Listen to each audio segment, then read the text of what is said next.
कोकणातला शिमगोत्सव म्हणजे आनंदाला पर्वणीच असते। गावोगावी पालख्यांमधून निघणाऱ्या देवी देवतांचे स्वागत अपूर्व उत्साहात केले जाते।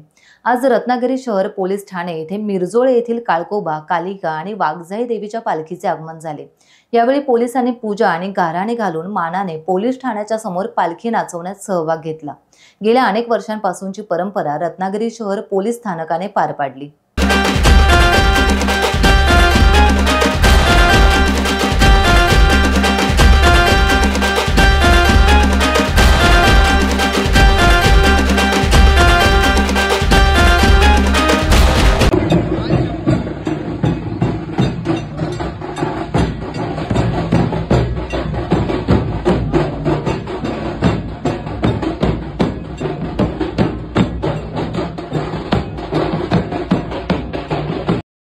टाइम्स डिजिटलला लाईक करा, शेअर करा, सबस्क्राइब करा आणि बेल आयकॉन दाबायला विसरू नका।